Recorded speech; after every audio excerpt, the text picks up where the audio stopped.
try to be better, but they labeled us fellas, sent us back to jail. I had to fight against that the whole time to gain my respect and be who I am today, and I'm proud of it. The woman at the center of this story is still alive, still talking, and still holding receipts that nobody in the industry wants made public. Her name is Nicki Minaj.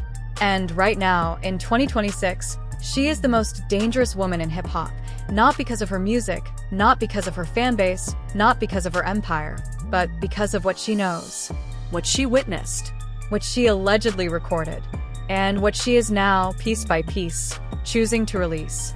Meek Mill thought the Bunny Hop video was his lowest moment. He had no idea what was coming next, because Nicki does not just expose people, she dismantles them. And this is the part nobody is talking about. A really good friend of mine like Meek, and people try to, again, if he was gay, which there's not one gay boy in fight, who cares? Number one, if people want to be gay, it is 2024. Who cares? Okay. Number two, there's not a gay bone in his body, so why do people want to lie about that? Why do people want to change the narrative of that? Stay locked in, because this changes everything. To understand what Nicki Minaj just did and why it is so much more dangerous than anything she has ever said publicly before, you have to go back to 2015.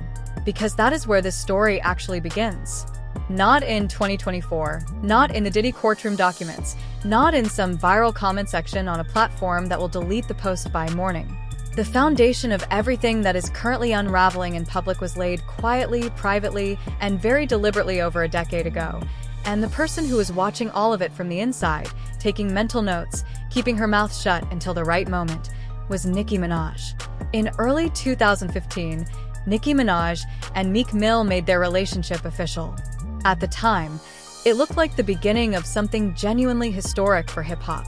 Nicki was at the absolute peak of her commercial power, a Grammy-nominated, multi-platinum, genre-defining artist who had already proven she could survive and dominate in an industry built to exclude women who looked and sounded like her.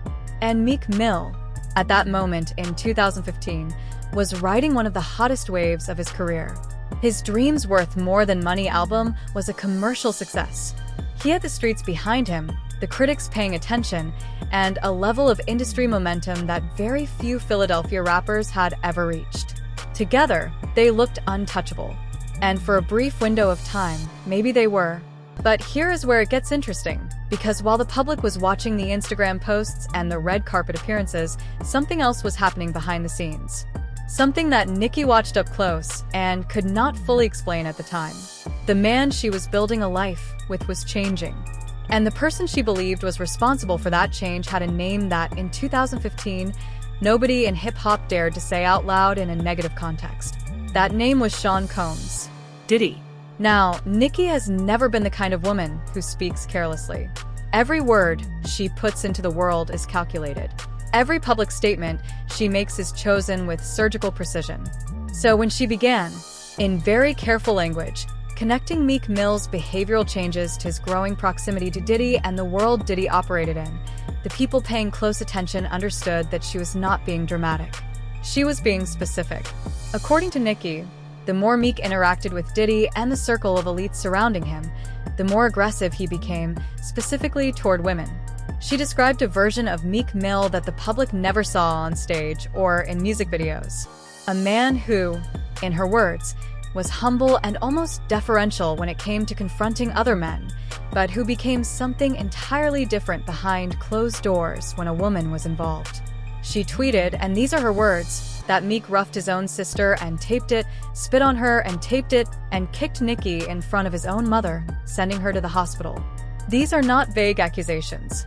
These are specific, dated, detailed allegations from a woman who was there. But here's the part that nobody stopped to ask at the time.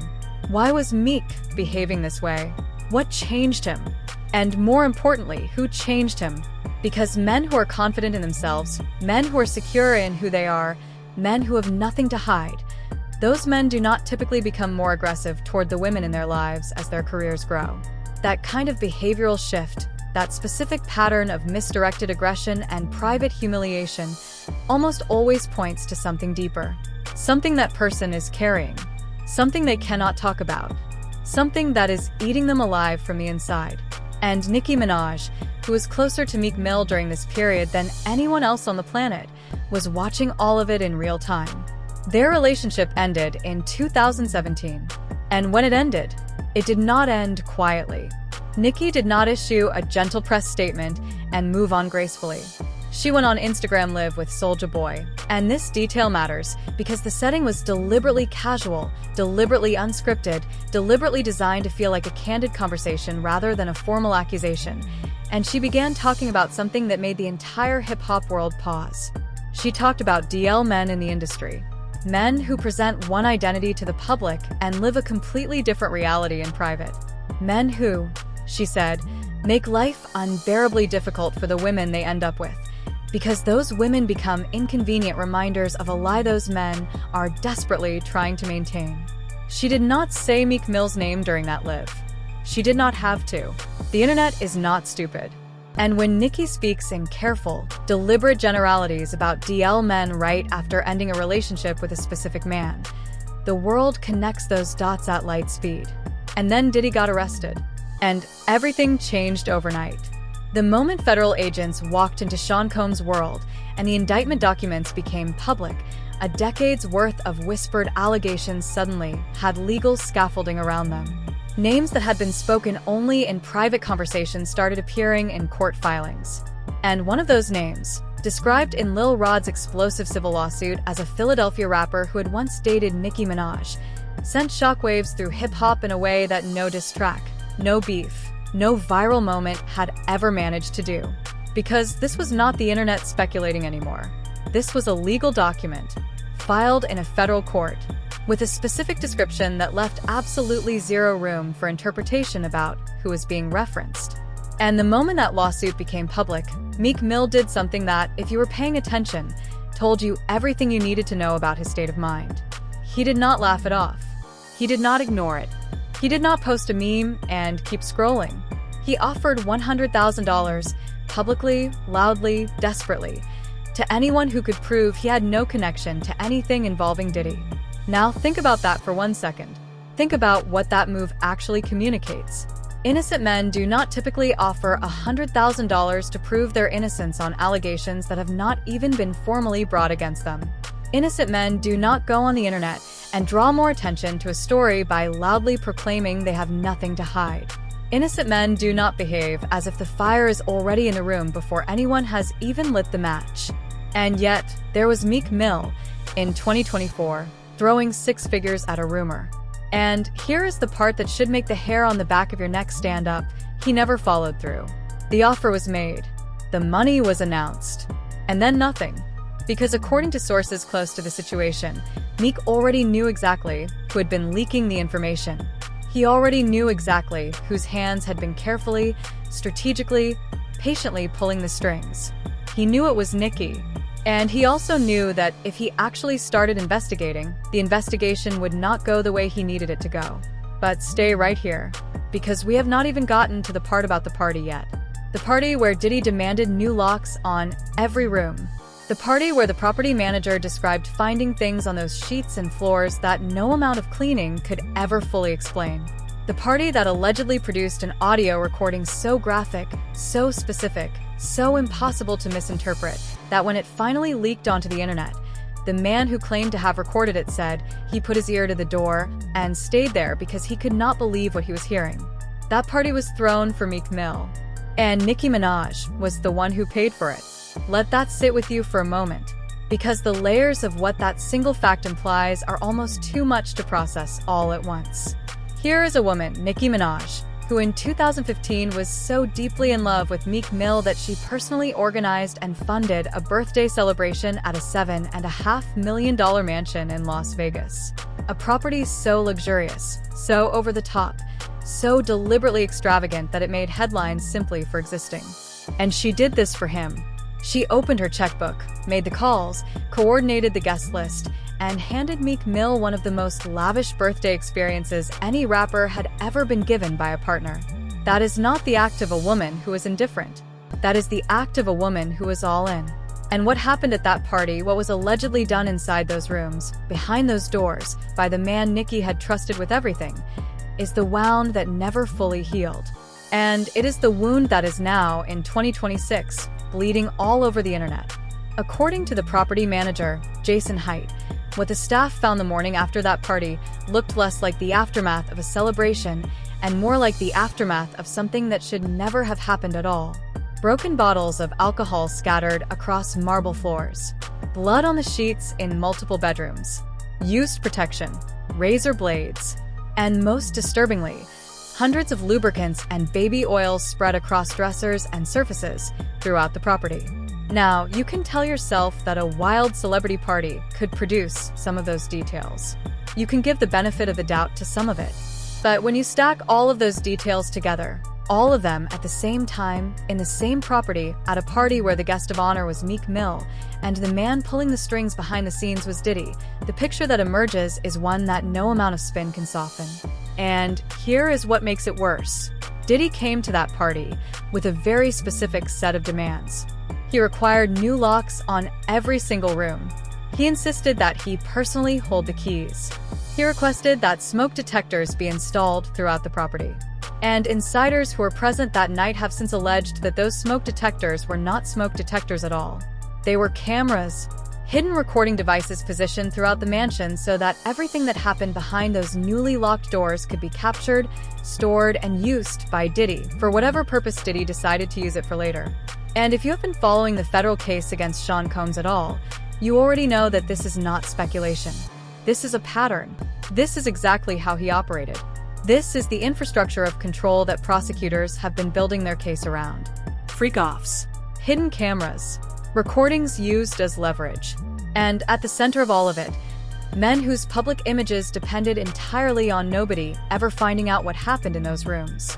But here is where it gets interesting.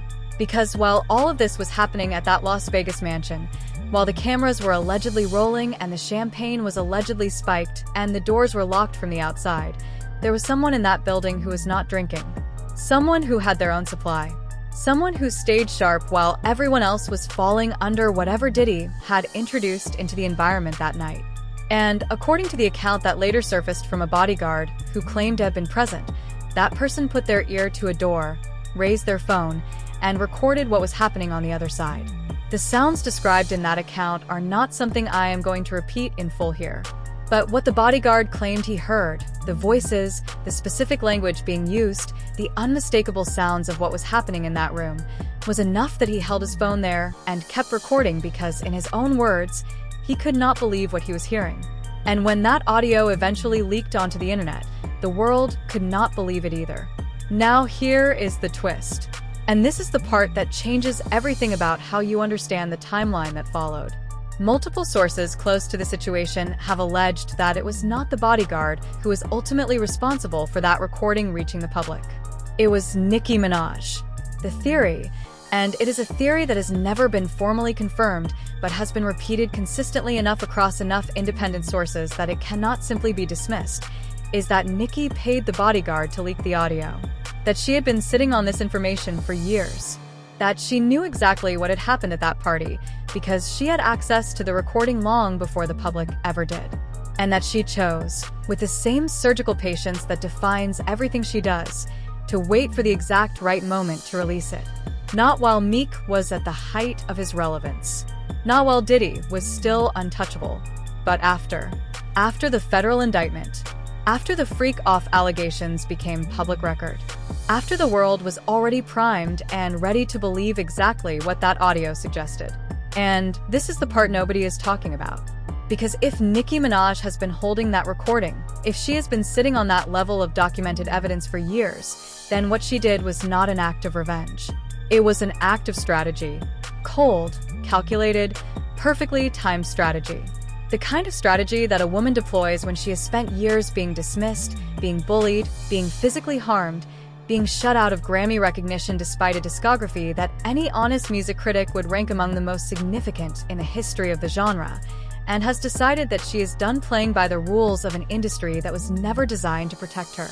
Think about what Nicki has openly said about her own experience inside this machine. She has talked publicly about a poisoning attempt, a staff member on her own team who allegedly tampered with her food. And what happened to that staff member after the investigation went cold? They were hired by Jay-Z. by Rockefeller. Almost immediately. Think about what that sequence of events implies about who wanted Nicki Minaj silenced and who had the power and the network to attempt it. And then ask yourself, does a woman who survived that, who watched someone from her own inner circle get absorbed into the apparatus that tried to harm her, does that woman scare easily? Does that woman stop gathering information? Does that woman ever stop watching? She does not. And Meek Mill, who spent years believing that his silence and his $100,000 offer and his public denials had successfully buried the story, is now finding out exactly what it means to be on the wrong side of a woman who never stopped watching. Because the bunny hop video was not just embarrassing, it was confirmation. It was the moment that the internet finally had visual, undeniable, impossible to explain away evidence that something about Meek Mill's relationship with Michael Rubin and the world of white billionaire elites was not what it appeared to be on the surface. And when that video went viral, Nicki did not stay silent. She spoke. And what she said about that video, about what it represents, about the humiliation rituals that these circles put black men through, about the patterns she had been watching for years, opened a door that Meek Mill cannot close. Stay right here, because what comes next is the part that connects every single that we have laid out so far, and what it reveals about where Meek Mill's name appears in the Epstein Island timeline is something that once you hear it, you will not be able to unhear. And according to what Nicki Minaj is now allegedly claiming, Meek Mill was not just adjacent to this world through his connection to Diddy. He was, at some point, physically present in spaces connected to the Epstein network.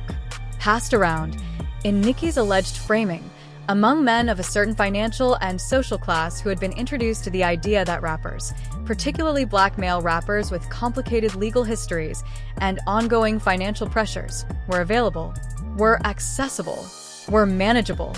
And Meek Mill, who by the time his relationship with Diddy deepened had already experienced the legal system in the most personal and painful way imaginable, a man who had spent years fighting probation violations, fighting a criminal justice apparatus that seemed designed specifically to keep him down, was, according to this narrative, in a position of profound vulnerability.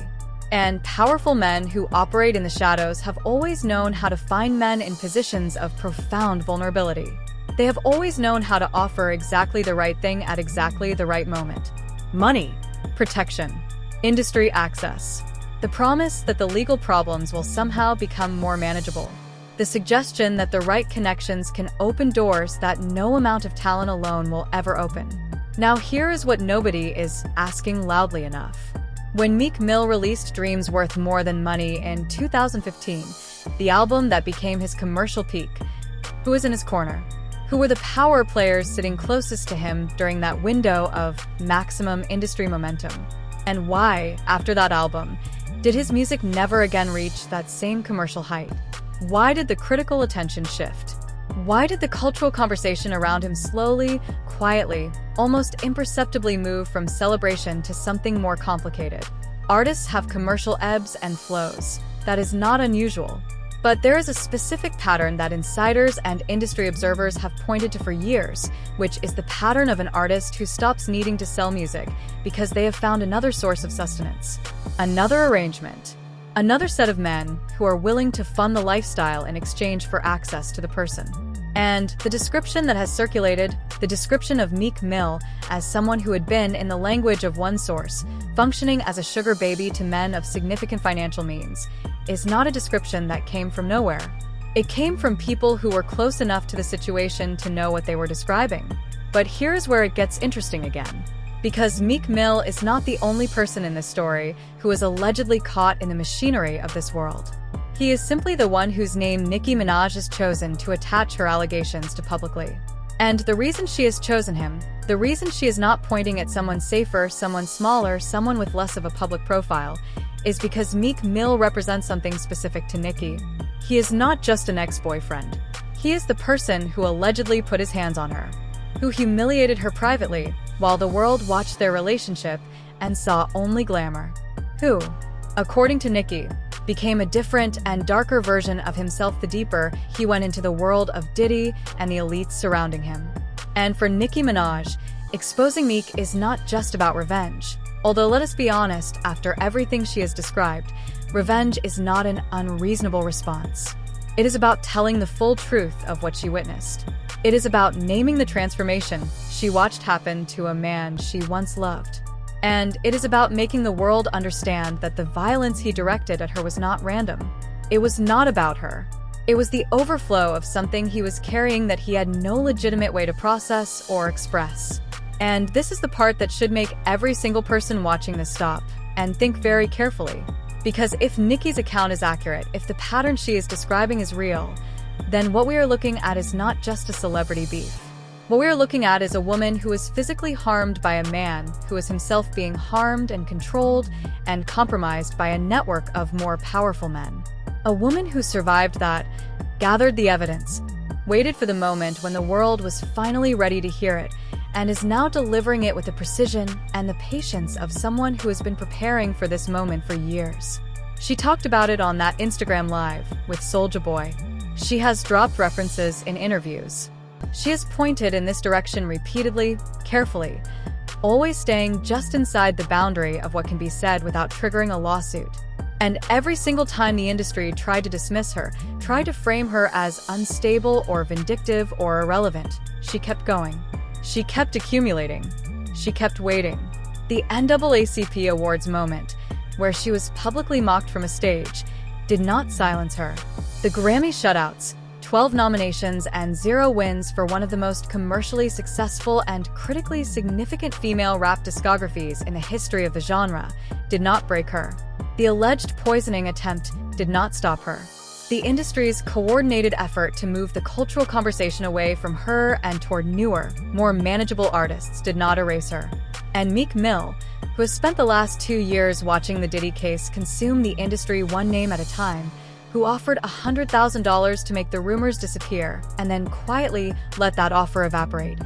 Meek Mill is now sitting with the knowledge that the one person who is closest to him during the years that matter most has not forgotten a single thing, has not discarded a single piece of evidence, and is not done talking. The bunny hop video made the world laugh. What Nicki is allegedly holding makes the world go very, very quiet. So here is where we are right now. Nicki Minaj has spent years being written off as emotional, as dramatic, as a woman scorned who cannot let go of an old relationship. And while the world was busy dismissing her, she was allegedly building a case, collecting receipts, mapping a timeline that connects Meek Mill to Diddy, connects Diddy to a Las Vegas mansion full of locked rooms and hidden cameras, connects that mansion to an audio recording that the internet could not ignore, and connects all of it to a network of powerful men whose reach extended to one of the most infamous private islands in modern history. The questions that remain unanswered are the ones that keep this story alive. Did Meek Mill knowingly enter this world? Or was he led into it by men who understood his vulnerabilities better than he understood them himself? What exactly does Nicki Minaj have in her possession right now, and what is she choosing not to release yet? Why did that $100,000 investigation offer disappear without a trace? And what does it mean that every time Nicki has pointed in this direction, the industry has responded not with investigations, but with attempts to discredit the woman doing the pointing? This story is not over. It is not even close to over. The Diddy case is still moving through the federal system. The Epstein network connections are still being mapped by investigators and journalists who have access to documents the public has not seen yet. And Nicki Minaj is still talking. So, I need you to tell me right now in the comments, do you believe Nicki Minaj is telling the truth? Or is this a woman with a vendetta who has found a convenient moment to settle old scores? Drop your answer below. Like this video if you think the full story still has not been told. Subscribe because the next chapter of this story is coming sooner than anyone expects. Because in 2026, the silence is finally breaking. And some people are not ready for what comes out when it does.